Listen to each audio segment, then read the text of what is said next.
Okay, hi guys. So in this lecture, we'll be identifying whether in a compound plus m plus h or plus I minus I is um,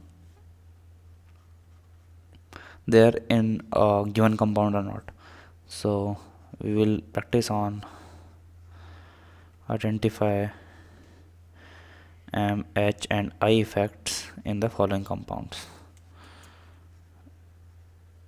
Okay, we have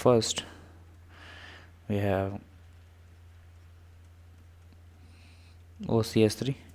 So in this case, we can clearly see that they are due to the presence of lone pair in this group. This group will be acting as plus m minus I, and plus h minus h is not applicable in this compound. Why minus I? Obviously because the sp2 hybridized benzene ring is actually less electronegative than the already electronegative oxygen atom. Okay, let's have this for this case. So what would be the effect of this group on the vinyl ring? The effect would be minus m minus I, and plus I minus plus h minus h is not applicable. Why it is minus m? Because the lone pair of benzene, or the lone, or rather pi electrons of benzene ring can be in conjugation with the double bond between O and C atom. Okay, let's look at this example. We have ethyl substituent on benzene ring. So in this case, plus m minus m is not defined. What about plus h minus h? Because of this ethyl ring, what would the plus I minus I of this group on the phenyl ring? It would be plus h plus I, and obviously plus h because of the presence of alpha hydrogens. Okay, let's look at this example. We have this. So in this case, what would the effect of this SO3H group on phenyl ring? It would be minus m. It would be taking electrons towards it, minus m. Obviously this is minus I. Why? Because this sulfur atom is already electronegative atom, and on the top of it, it is having delta positive because of more electronegative element attached on top of it. 3 oxygen atoms are attached, and plus h minus h is not defined for this case. Okay, let's have for this case, we have Cn, then we have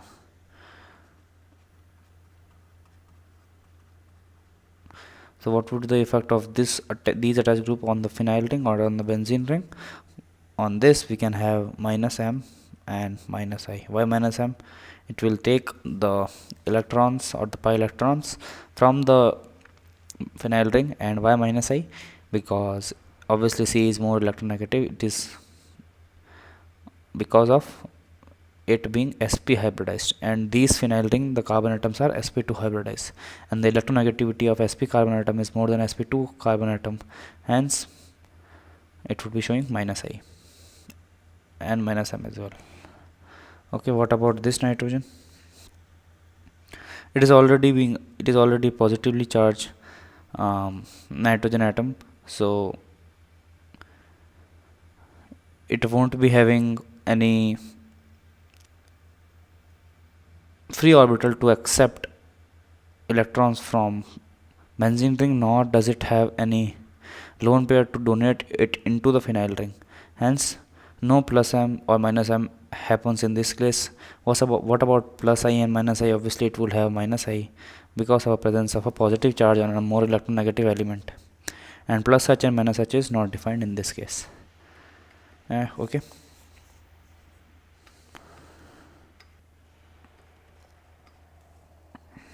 okay, let's see this case.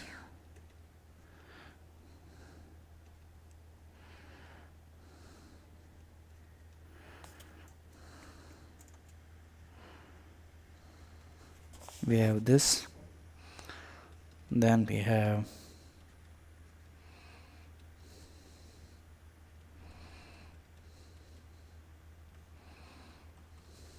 And so let's first compare for these three cases. So in this case, obviously this group would be acting as plus M group for the phenyl ring. It is having lone pair. It will have that in conjugation. Then obviously it would be minus I. Okay, nitrogen is more electronegative than carbon atom due to the atomic number of nitrogen is 7 and carbon is 6. So it is along the period the electronegativity increases. Okay, for this group we can have easily a plus M effect. Why? Because of the lone pair of this oxygen atom, a minus I. Okay, why? Because O is more electronegative than carbon atom. For this case, obviously the trend remains the same, and that would be plus M and minus I. Okay, now let us see some more examples. We have Cl here,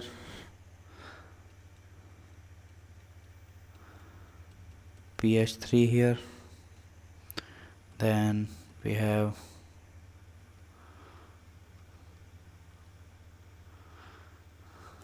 this here, and lastly we have benzene carboxylic acid. Okay, so in this case chlorine actually has 3 lone pairs attached to itself, so it is plus M and minus I. Okay, in this case let's suppose we also have a positive charge on itself. Okay, so what will happen in this case is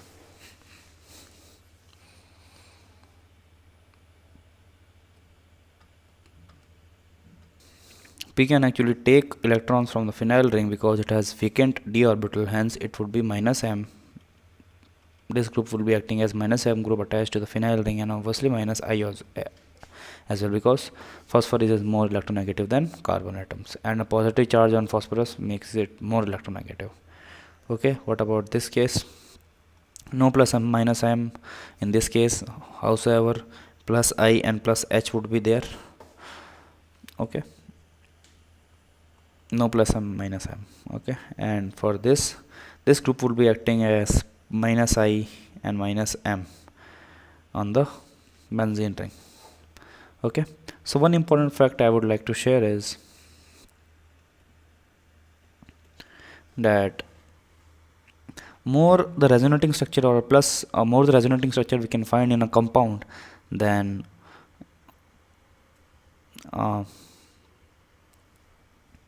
means if I'm able to make a resonating structure by breaking a bond, then obviously that the bond energy of that bond would be lesser and the bond length would be higher.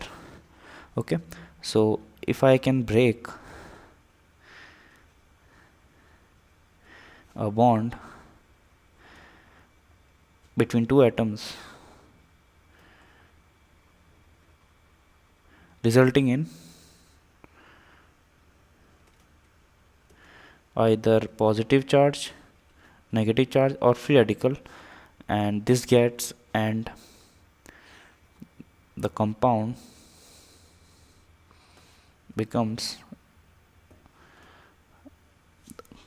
exhibits rather resonance,